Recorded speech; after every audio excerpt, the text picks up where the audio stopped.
Welcome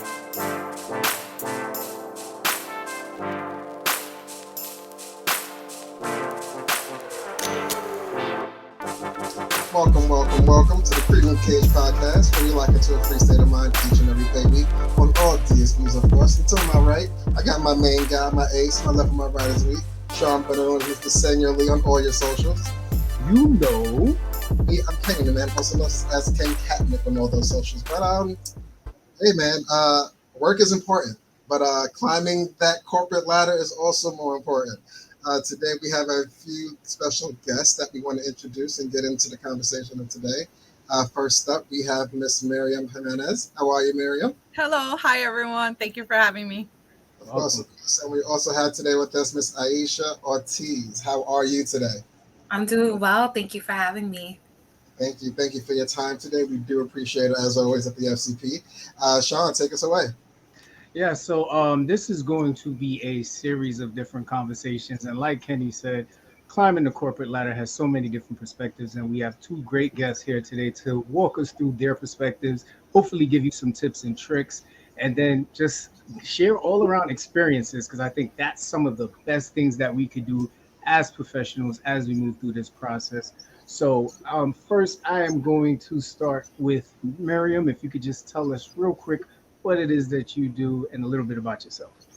So, hello, everyone. My name is Miriam Jimenez, also known as Mimi. I am a credit card market manager for Chase Bank. I've worked for Chase for, I think, a little over 16 years. Started as a banker by accident, to be quite honest. Worked my way up to assistant sales manager, multi-site branch manager, and now I'm in my current role. But before that, I worked for numerous corporations as a paralegal, as like a student clerk. So, I've always been in the corporate game.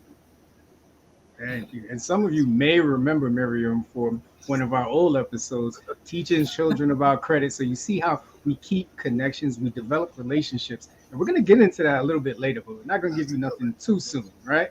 And then, of course, we have Aisha. If you could tell them a little about yourself and what it is that you do professionally. Yeah, so currently I'm a HR business advisor also at Chase. And then I also have my own career consulting called Aisha Ortiz Consulting, where I coach young to mid-level professionals entering their career journey, and also partner with small businesses to establish their HR department. Similar to Mimi, I actually started in banking as a teller. So I was actually a part-time teller while I was getting my undergraduate degree. Through those partnerships, able to move into different HR positions, not only within financial services, but also in not-for-profit, healthcare, and also working with small businesses. Love it. So we got a lot of money in the building today, man. Like, You felt that a little bit? You know what I mean? Like I feel like I just got smarter and richer at the same time, just hearing both of y'all talk, man. So before we even get into this conversation, just how are you doing? It's the end of summer. I can only imagine what you're starting to work with. Aisha, just how are you doing today? Today is busy. I'm not going to lie. I'm a mom of two. So before this, I had back to school night to meet my youngest one's third grade teacher. So that was interesting. And it's like, she's my last one. So now she's like growing and has her own personality and things like that. But overall, today is good. Nothing but gratitude and like blessings for all the chaos. Nice. Awesome. That is blessings, man. And how about you, Miriam? It's busy. So I also, I had my oldest moving in, my middle one, high school orientation, first year. My little one, he's growing. So buying clothes, getting new school supplies because life is changing for him.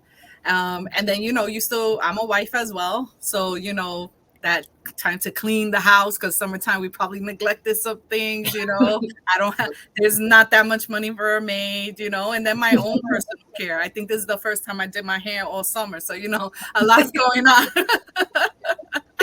That's important. You look beautiful. Thank you. So do you. We did this for you.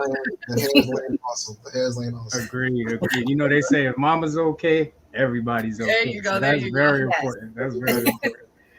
All right, so I think just from my own personal experience, right? Climbing the corporate ladder. But before you even get to think about a corporate ladder, there's the education piece of all of this. And I'd love to start there. And I think I'll start with you, Mimi, where we talk about what was your dream job before you got into all this banking and stuff. I didn't have a dream job. And the only reason for that is because, I am a child of blue collar workers with, like, my dad was blue collar. My mom was a homemaker. So, the mantra was make sure you get a good job with a union and benefits. Government jobs are best. So there wasn't really any direction. In high school, went to a high school that focused on performing arts, loved it, but no one told me that you can make a career out of that, right? I didn't know about the behind the scenes. Performing arts would only lead to fame and being in the spotlight, and only 1 out of 1 million people get that. So then I did go to college, realized that, I like science, I like math. So there was a time where I either wanted to be an engineer or go into like physics. But then I had an advisor who was kind of like, you can't do that while working a full-time job. It's too strenuous. You might as well go into business admin. And here I am. It does help to have a focus. And so I kind of take it like, if it was then, what would I want someone to tell me? Right. I would reverse engineer it. Think about where you want to be, whether it be your short-term, midterm, or long-term plan, and work it backwards, right? So if I wanted to be that engineer, like where would I want to be that engineer? What type of engineer? And then I would look for that position online. When you look at that requisition, right, that where you're looking for that job, oftentimes you're going to find the expectations for the role and the qualifications that you need. And I would reverse engineer that backwards. Probably would have discovered that there were other paths to get to the same place that I wanted, or what was the degree that I would have needed. But picture yourself where you want to be and reverse engineer it backwards. Beautiful. Beautiful. Love it. And Aisha, if I could ask you the same question, dream job, but then when exactly did you really start to choose your career path after having that dream job? If you did, because apparently Miriam, she was just I was winging it. I had an idea of what I wanted, similar to Miriam. So my father was an immigrant, so he migrated from Ghana and had a blue collar job. My mom was a single mom, so she worked in the school as a teacher. So I knew I didn't want to be a teacher because I knew eventually I wanted to be a mom, and I was like, I don't have patience for both. So leaving high school, I thought I wanted to be this international businesswoman that also worked in like Latin America, because I grew up in Washington Heights, so everybody spoke Spanish. So I was around that, and I was like, oh, I could leverage this. So I got to college, went to Howard for my first year. Loved the business school, but really did not enjoy marketing as much as I thought I was, especially after my first internship. I was like, yeah, no, this isn't for me. I transferred schools.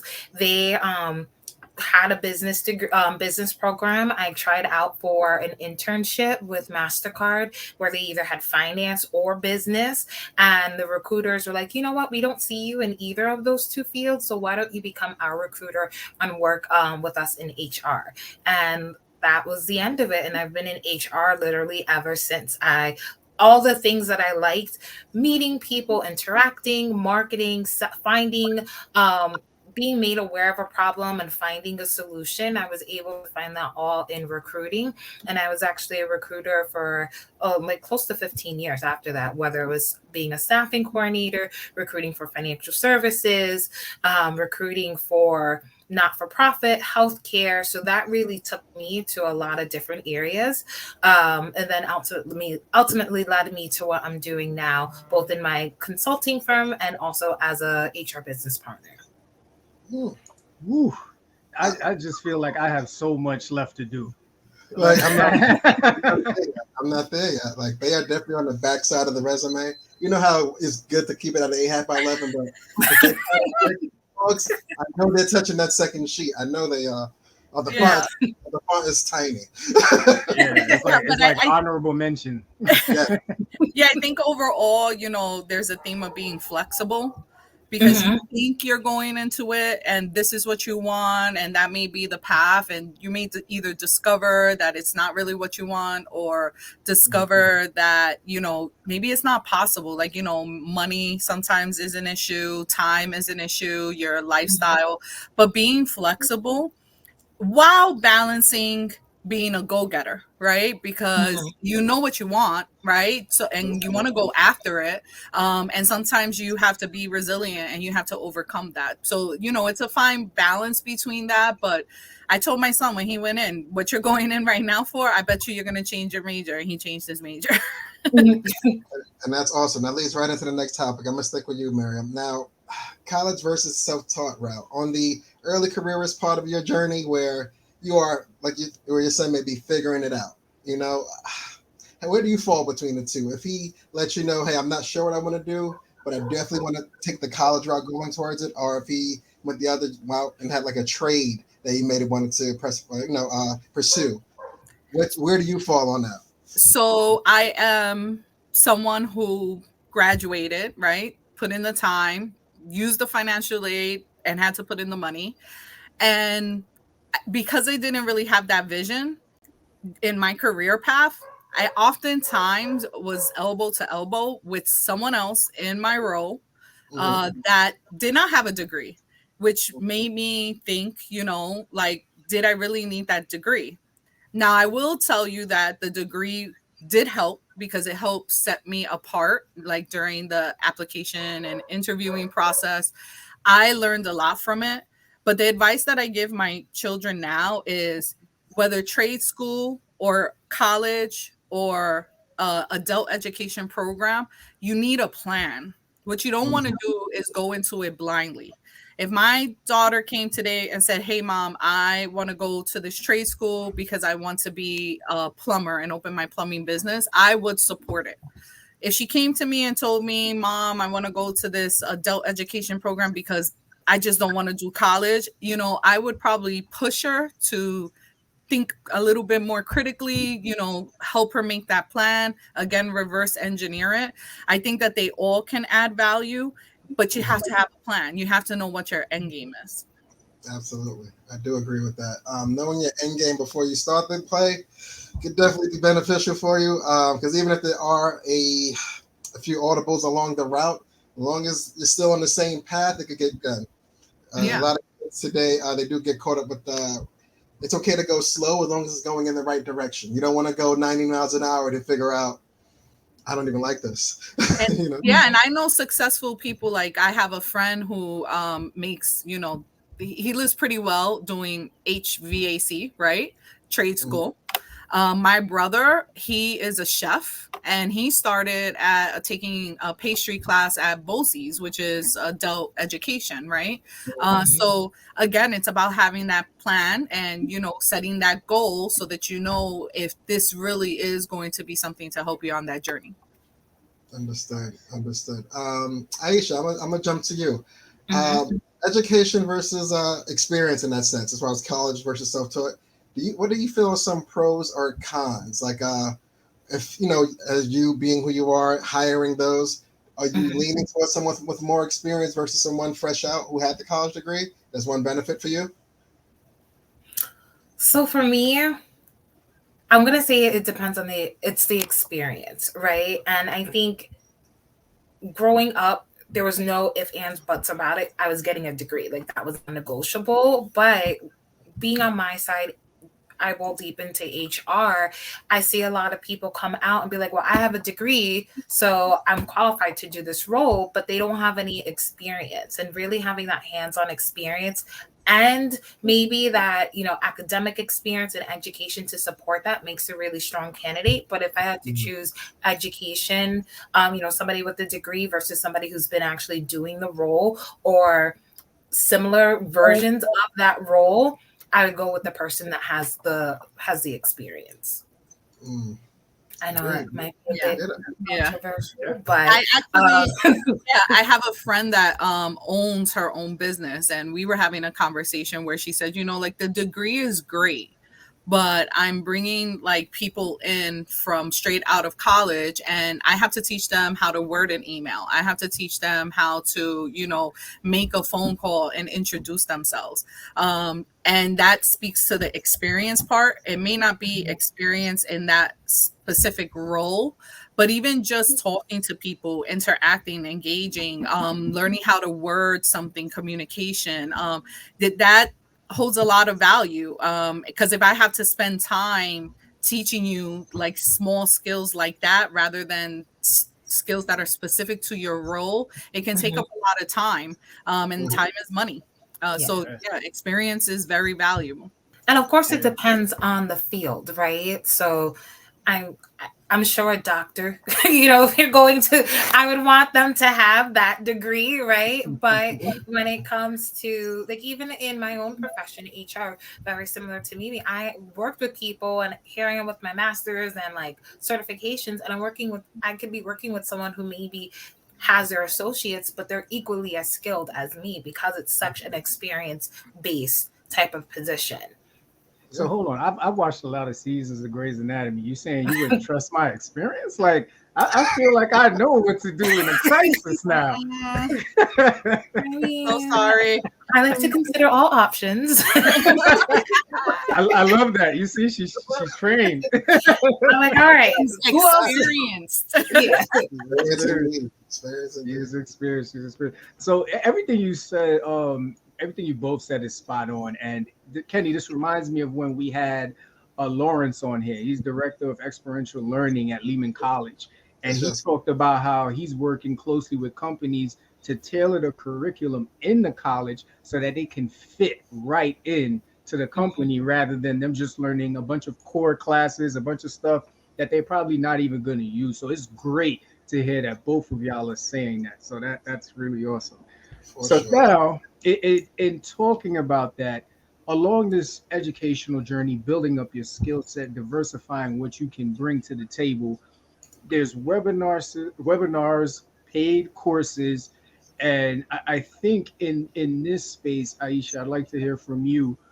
What benefits did you find from these webinars or paid courses that you probably took along your journey? So one thing with the paid courses, I'm of the mind that if you are working with any employer, that you need to make them your investor. So a lot of the courses that I took, even pursuing my master's degree, I had my employer pay for a portion of that, and also a lot of the paid courses. So I will say, if you're working, look into the benefits and use that hack and make your employer the investor, regardless of what it is. Even retail positions offer some type of benefit when it comes to that. When it comes to the webinars, for me, I was able to learn some stuff, but again, with HR, it's really more of the experience. So if it was very like policy related or related to a law, it was helpful in that sense. But the flip side of that was I was able to network. So I was able to see who was, making comments in the chat, who I could connect with on LinkedIn, and really start building that relationship. In persons, conferences or trainings, I felt to be really engaging because just that in-person connection and really help with the networking. But if I had to, looking back at my younger, self, I'm thankful that I did a lot of internships, because even though I was learning the same thing in the classroom and had quizzes and papers and whatever you would call it, actually being in the internship, working with people side by side who that is their career, that is their profession, and really learning it hands-on, that was the most impactful and really confirmed whether I wanted to choose a particular career path or if I didn't. That is great. And listen, there's nothing better than a paid conference. Let me tell you, like I remember going on my first one. I didn't know whether to have more fun than learning. But it was in Florida. Like I didn't know what to do. Like I was calling family members, like, listen, I'm staying here, come and see me. But you are absolutely right, Aisha. I think those conferences. The company should make an investment in their employees, and there's also the investment that you make in yourself. That is spot on.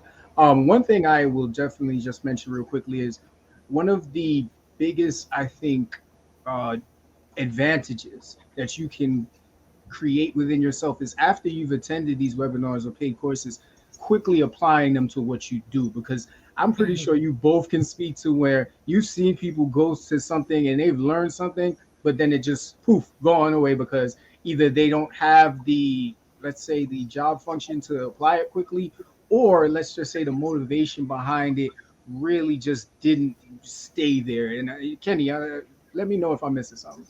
I think you're spot on with that. Now, a lot of people coming in, they kind of feel as if whether they had the college degree, like you were saying prior to, or if the experience was worthy enough that they should be compensated for the same amount almost. Where I'm curious to know from both your standpoints, ladies, if somebody has a degree but no experience, are they at a higher dollar value versus what we kind of just chiming in on before? If you have someone with more experience and pretty much no college education.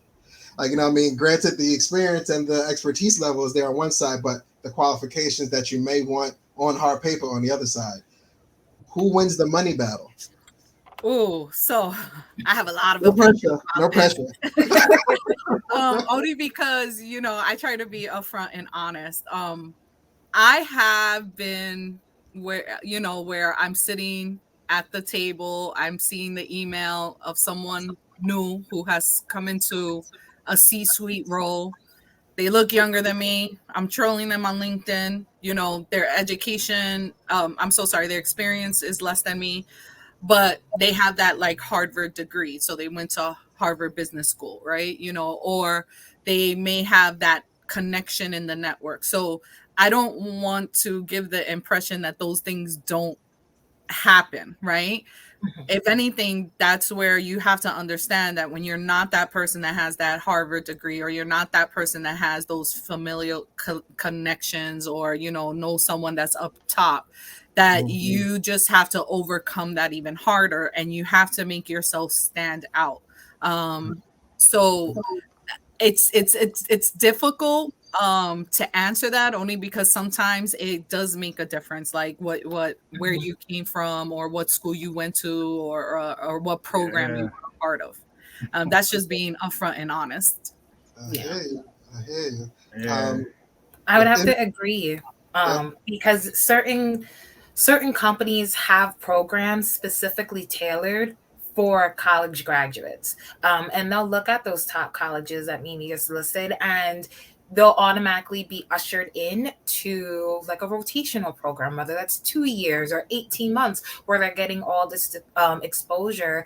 And it's also a well-compensated program, right? We're talking like very close to 6 figures. And the main criteria is that you went to a really good school, versus somebody who maybe is just as eager, who actually really wants a seat in that program, who would thrive and do well, may not even be considered if they don't have a degree, or if they don't have a degree from one of those choice colleges. And that's not just Ivy League, but you also have to look at like what college has what connection with what companies. And when I chose my college, that was something that I looked at, because it had connections with a lot of corporations, which meant it would be easier to be selected for certain internships or programs. That's very smart. That's very smart. Oftentimes we think of college and we're just thinking of, what's my major going to be? But you do have to, like, to Aisha's point, look at the connections that institution has and where you want to be, the programs that they offer, the internships, right? I mean, even down to the advisor that you receive. Again, I was given advice from an advisor, and I thought like, hey, that's what I needed to do, and it changed my whole career path. So looking into those things, it's more than just like I need to get that degree in that major. When it comes to a strategic plan for where you want to be. Gotcha. I got a question for you, Aisha. Now, that's the best way. Opportunities for exposure, right? Now, correct me if I'm wrong. A lot of the younger generation that's getting into the work field, I feel like I don't want to talk about my age because we're not here for that. But it feels as if the younger crop of workers, not that they have a chip on their shoulder, but they're they feel if they're here, they're already doing the job without the job being done. Just the fact that they already got their foot in the door. Not only is it a misconception on that one, but they feel the fact that they have a business card now and I belong to this company, I'm here now. I've did my part. Like, are you dealing with anybody who has this misconception where I got the job and so now the work is done, in a sense? So I'd say yes. And I think a lot of it has to do with managing expectations. I don't know if or how expectations are being managed in college. And the perception of you have this degree. So like you're shoe in, and in 2 years you're going to be a VP, and before you know it, you're going to be the head of the department. And I think some programs at these companies also don't do the best job in terms of managing some of those expectations. So you may get somebody with that mindset come in, and as a manager you're the bearer of bad news, or the person was like, I actually got to bring you down to reality. You still have to do reports, you still have to take initiative, you still have to, right? And it's not necessarily saying you have to work in an unhealthy environment and you're working 100 hours per day, but there's a certain level of expectation of performance and earning your way throughout your career. Gotcha. Yeah. Yeah. So I was one time coached and written up. Not a good feeling, right? And it wasn't necessarily because I was doing something wrong. Like, in hindsight, I just didn't have the guidance at the time, right? Like, there wasn't really anyone that was setting those expectations with me, giving me the coaching so I knew what I had to do, and then giving me the feedback if I had to like pivot, right? But I was responsible for my results, right? Whether I had that support or not. And the eye opener for me was like, I'm not going to be written up. No one's going to give me a performance plan. I'm going to own this. And I think from that point, I realized that it really is what you put into it. So I had a mentor that had said, like, the grass is not greener on the other side. The grass is greener where you water it, right?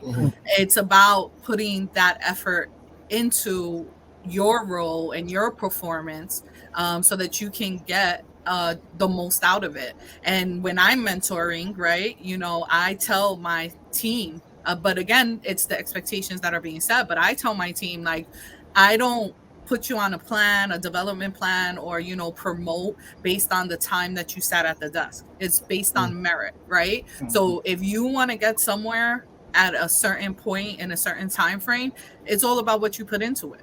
So if you put the work in, and I don't need you to be the best person in the next role. What I need you to do is be that person in your role now, because I'll teach you that, right? I'll teach you that. You're going to get experience. Once we determine that you're on that next level of your plan, we'll get you, the shadowing that you need, or the exposure that you need, or answer those questions. But if you're not good at what you're doing now, how am I supposed to see you in that next position going forward? Absolutely. And if we could take a couple steps back, let's talk about, they've just left either their self-taught process or college before they become an employee. Internships, right? And I've heard you both mention this in some form of fashion. In several words, Aisha, can you tell me what is the biggest misconception of internships?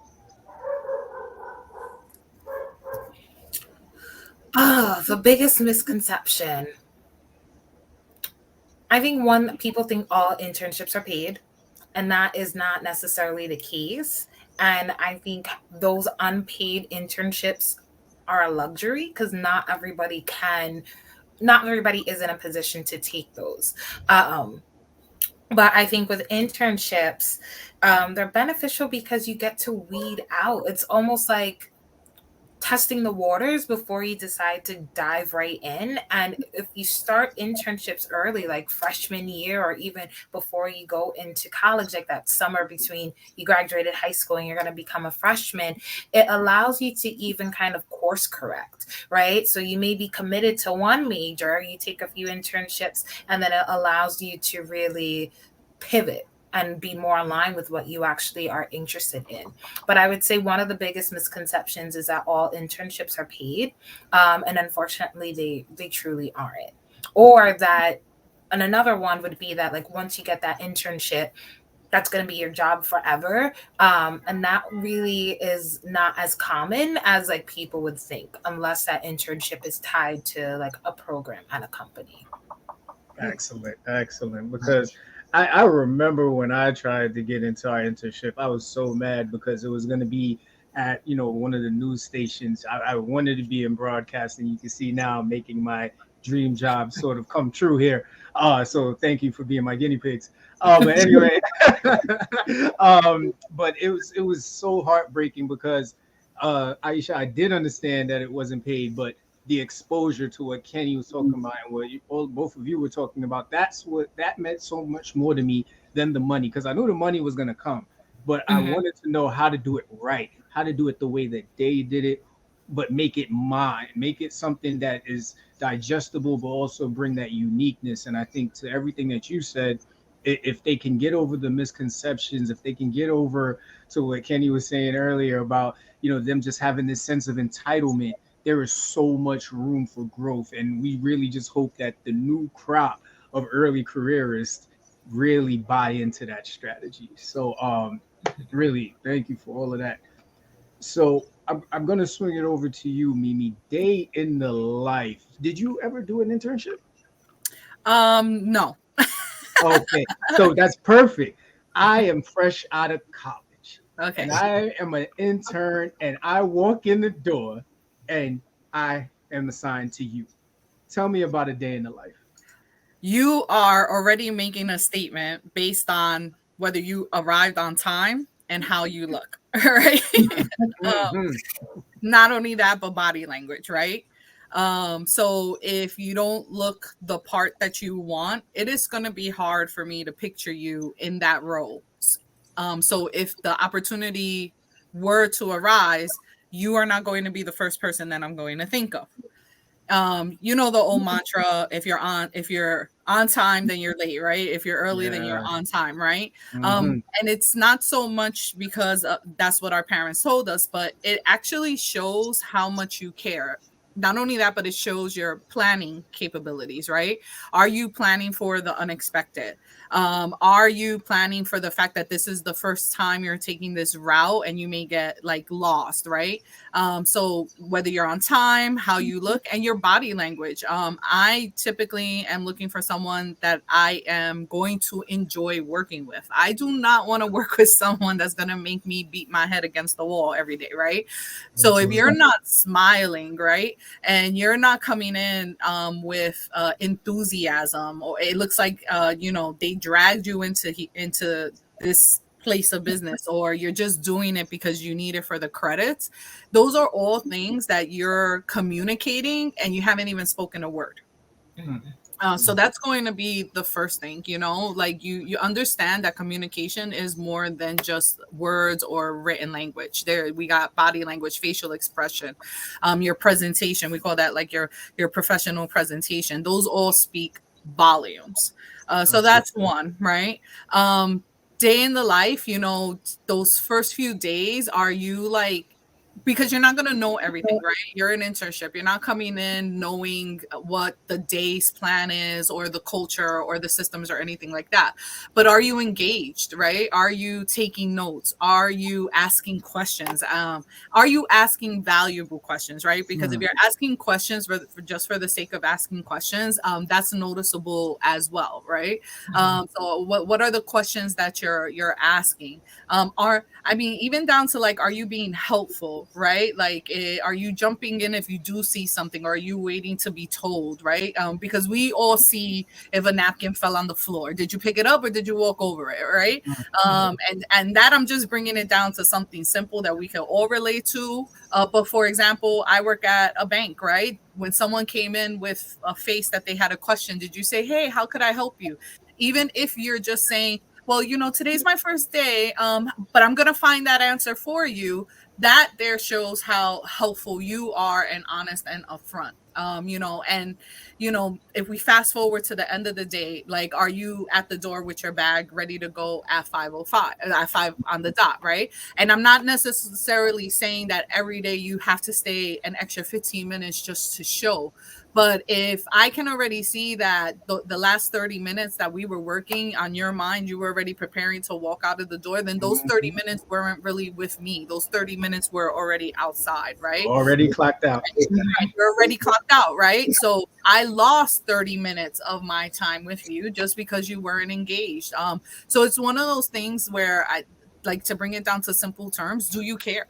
Do you Mm. care? Because I can see whether you care or not through those various things.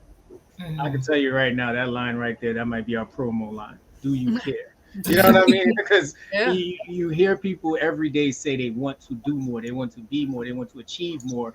But do you really care about it? Because it's a lot to say it, but then are you going to wake up tomorrow and the day after and the day after with that same hunger and motivation, or are you just wasting our time? And like Miriam said, time is money. We're talking to two bankers, people. I hope you're taking notes. This is all just really, really good. And not just two bankers, but two very knowledgeable ladies who I'm pretty sure are mentors to a lot of great people out there, right? Facts. Um, so as we start to convert over to networking, I'm going to pass this to my man Kenny. Take it away, brother. You got to understand in the early part of your career when you're networking, once you kind of leave the college flock or wherever you might have been, everybody kind of splits their own ways. Like, how would you help bridge that gap for you not really knowing anybody yet, but needing to develop these relationships? I'm gonna start with you, Aisha. How did you begin your early networking phase? Was it all Facebook at the time? um No, it wasn't all Facebook. I was curious and I knew what I wanted to do. Um, Even when I took that teller position, I was like, well, my mom, like I knew I wanted to somehow get into HR, and that was the lens that I viewed everything with. So even the recruiter who was my recruiter to get that teller position, I still kept in contact with her. And 6 months down the line, they actually had a coordinator opportunity open up on her team, and I was able to pivot from being a teller to then being her coordinator, and the coordinator are two other recruiters. So I kind of had to look at it through that lens. So that's one way of continuing to network. Another way is, let's say you just got your first job, and just everybody knows that you're green and are open to you putting like a 15-minute or 30-minute calendar invitation, just to grab some coffee. That actually happened to me earlier this week, where somebody who is new in their career was like, hey, my mentor recommended me to connect with you. You're doing a position I'm interested in. Do you have 30 minutes for coffee? And she very professionally was able to give me like a 2 sentences in that email about who she is, what she's interested in, what she's accomplished. And I was open to it. So I think you got to put yourself out there. Whether you just started a new job, or you may see people, old friends from college or just from any other type of community, and you're like, hey, I'm interested about that employer. Like, do you have 15 minutes to grab coffee, or 30 minutes to grab coffee, so I can just learn a little bit more about what it is that you're doing, and tell me a little bit about like why you like that company? Because in addition to the role is housed in a company. So you want to make sure that you and the company are aligned, because there's nothing worse than doing something that you like, but not really enjoying the people that you work with or the company that you work for. So those are some networking tips that I would say if you're young in your career. If you did go the college route, I tell my clients, like, especially those who are still like fairly young in their career, your career services is still there. So if you utilize them while you were in school, you transferred to school, you dropped out the school, that's still a service. And you could say, hey, I'm an alumni, this is what I'm interested in, and still, keep that relationship. Their primary focus every single day is getting their students jobs. So they're going to know what company is hiring, especially in the field that you're interested in. And internships aren't just for posts just graduated from high school or I'm in undergrad, they also have graduate internships too. So that is something to lead back to your misconceptions about internships, but also tie it back into this, that I would initially say that's a great start to really building that foundation for networking. Good. Like, and it's funny. Absolutely. We keep hitting that same point. Like, do you care? Initiative. Like, if you show that you're putting a foot forward in the right direction, you'd be surprised on the feedback you'll get. Whether it be somebody, pulling your hand up out the barrel, or just introducing you to someone else that might be exactly what you need. But Yeah. yeah, you got to hit on the head. You got I that think one. also, yeah, I think also in today's day and age, I know we joked about it, we said Facebook, but I think we should also put some attention on LinkedIn. Um, Mhm. LinkedIn is a great way to one, create a presentation of yourself, but also to kind of reach out to people that you normally may not meet all the time. Maybe you like Aisha said, you saw their name in a chat, right?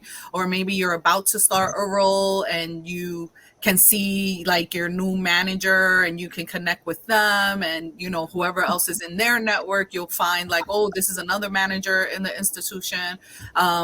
I think that, LinkedIn also, you handle it differently. While like Facebook, I'm kind of like, who sent me this invite? I don't know you. You're trying to scam me. With LinkedIn, like you're like, yeah, I want those invites. I want to link up. I want to build that connection. And with that, you can see like certain things like the culture of your company. What's everybody posting? Are they posting like volunteer events? Are they posting like recognition? Are they posting their promotions, right?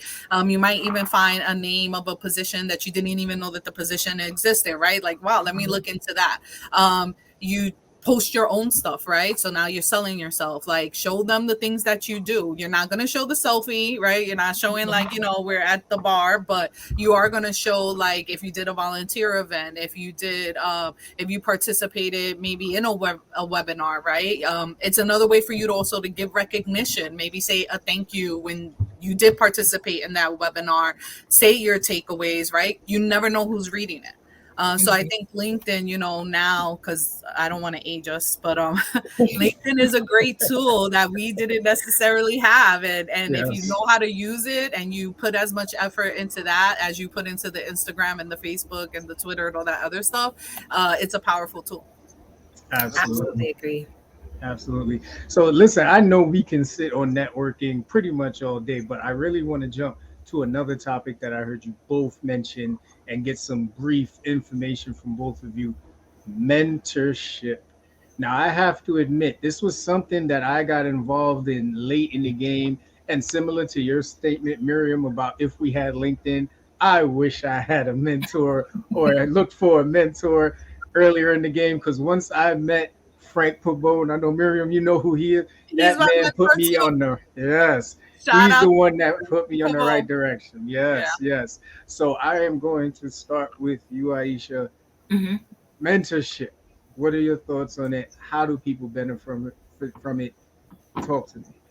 For me, in my personal experience, mentorship was so crucial and pivotal because, as I mentioned, my mom was a teacher. She's retired now. My dad was a blue collar. He was a janitor. So there was really nobody in my family who had business or was doing something that I was doing. Like I didn't even know what HR was when I was in high school. So when I got my first HR position, it was really important for me to have a mentor who was already experienced in doing what I wanted to do and made sure to, you know, get me exposure, bring me along to certain activities and events and meetings, and that would help me grow and develop in my career. And having someone like that pour so much into me, that completely changed how I showed up and how I viewed all junior talent. Whether you're reporting directly into me, you're somebody on our team, I'm going to pour into you and kind of take you under my wing if I see that you have that initiative, right? And really make sure that I'm passing that baton and like mentioning your name in rooms that you may not even be in. So I think having a mentor is really key. For me, it happened naturally and organically. But you could also look for, if that's not your situation, you can also look for people who are in roles that you want to be in, or they just have a presence about them that you're like, you know what, I could really learn from this person. Because it doesn't always have to be in your same field that you can have a mentor and really grow, because it could just be a little bit more holistic. So not very specific to your job function and industry and career, but just giving you advice. How do you navigate the culture, especially if the corporate culture is very different from what your home culture is, or where you grew up, or where you're more comfortable. And I think that is really key, especially if you don't see a lot of people that look like you in certain spaces. That mentor can absolutely help you, not only navigate it, but also kind of figure out or ward off the imposter syndrome, or the feeling of like, I don't belong because people don't speak like me, people look like me, we don't do the same things after work. That shouldn't prevent you from still being successful if you know how to navigate that. Excellent. Mimi?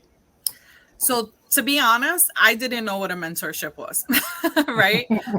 In my mind, a mentorship was like I had to have a formal meeting with this person that was going to make things happen or teach me things. And it's not until I look back that I realized my first mentor was actually my aunt. And that started with me having the opportunity to work in a small private office or go to Chase. And, I didn't know what to do. We were casually talking like, how's your day? And I just said, I don't know what to do. And she gave me some insight, right? Wasn't a formal meeting, wasn't someone that I knew professionally. And it was just a casual question. And she provided me with some mentorship in that moment. And I had no idea about that until later on. My next mentor would be Frank Pabon. So I'll let the cat out the bag. He's my uncle. But in my family, right, I have several people in my family that are like, they have their degrees and they're professionals. But he was someone that I grew up with, I felt comfortable with, and that's important, right? Feeling comfortable, feeling like you can have those conversations and ask those hard questions and get honest feedback. So that's important. And with him, it was when I was making that move from like being on a team to being the manager of a team or the leader of a team. And I wasn't sure if I can do it. I had serious imposter syndrome. And he was the person that I reached out to. Did he think I can do it? I mean, and I reached out to him like even before the interview process started, because I wanted to make sure that I said the right things, that I did the right things, that I knew what to expect, and just can I do it? And he was the one who pushed me and gave me a lot of information. And those, again, were informal, didn't even realize that I was being mentored. Fast forward to now, I'm learning that a lot of corporations actually have mentorship programs. So you can utilize that to try to find a mentor for you within your institution.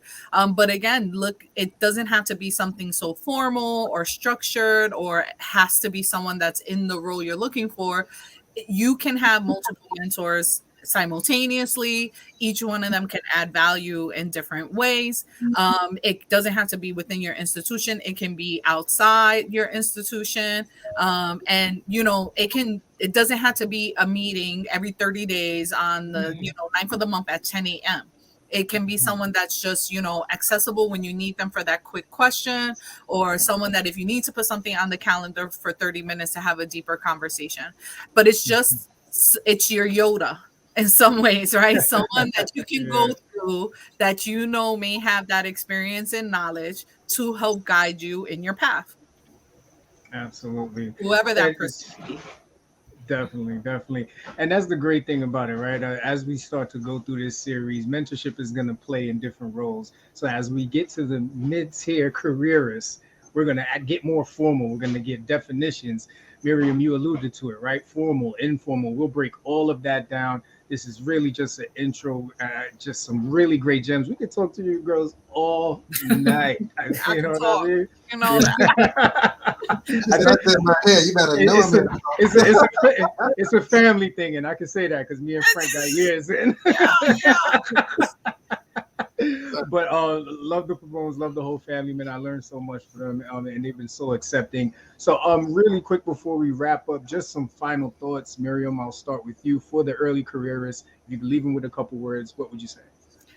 I would say know what your goal is, because that is where you're going to be able to create your vision, be able to, know what you're looking for so that you can create that plan and have a balance between sticking to that plan, but also being able to be flexible as well, because you may discover new things, you may get new information, and you may have to adjust your plan. But definitely you have to have a goal so that you're not going into this blindly. Love it. Aisha. I would agree. I would say definitely have a plan. That way you're filtering everything, all the opportunities to work towards that.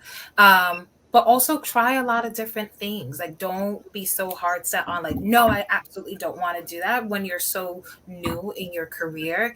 And when you're creating that plan, think of all the things that you actually like to do, because that will help you transition to different industries and different careers if you find that the first one you thought you wanted to do didn't work out. At the end of the day, I like helping people. So helping people looks like a lot of different things, and finding solutions looks like a lot of different things. For me, it was HR. For somebody else, it can be retail management.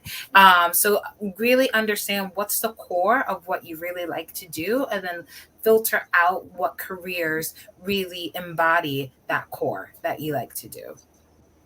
Beautiful. Love Yeah, it. and can I add one thing? I think another thing is understanding this is not about getting a job. This is about creating a career, right? And that goes back to the caring, right? So really reassess how you're approaching it, and how and how you where you see yourself, or what you want to get out of it. Because if you're approaching it as just a job, then it's just going to be a job, right? We're trying to make careers here. Absolutely. Great points. Great points. So listen, I want to thank you both for taking the time. This is only part one, so we still have a lot to talk about. First off, Miriam, if you could just share your information. If any of these early careerists want to get in contact you, how can they get in contact with you? Sure. So I'm going to give you my personal email. So it's going to be ms.mimimorales@gmail.com. And Aisha? Yep. So you can email me at aisha@aishaortizconsulting.com. Excellent. Excellent. Thank you both so much. Kenny, any last words before I do the wrap up? Oh man, if I was fresh out of college, I might be a little scared to hit Mimi up first. I might be a little nervous. Hoping Aisha, you know what I mean? She be a little softer, but man, they might both have you flipping burgers out the gate, man. I don't know. You got to earn your stripes, right? You got to earn your stripes. That's I right. like my Starbucks hat, please. Like, damn, she right. Excellent. Excellent, excellent. So listen, like I said, this is only part one of our series about climbing the corporate ladder. It's a tough ladder, y'all. So all of the information that you just got, I suggest you write it down, apply it. But we got to go. We got to let these ladies get back to, they're at the top of the ladder. Me and Kenny, we trying to get to where they're at. You know what I mean? So we got to get off here and do some more climbing. You know what I mean? But listen, we want to make sure you go in the comments, click the link, make sure you go check out the website, make sure you subscribe to our YouTube channel. We are live on all podcast platforms. We are live on all social media channels. But listen, it is time to release you back into your regularly scheduled programming. Corporate life, parental life, entrepreneurship, whatever it is that you do, we salute you. I'm Senor Lee. Ken Catnick. See you back next pay week when we lock back in to a free state of mind. Thank you, ladies. Bye. Thank you.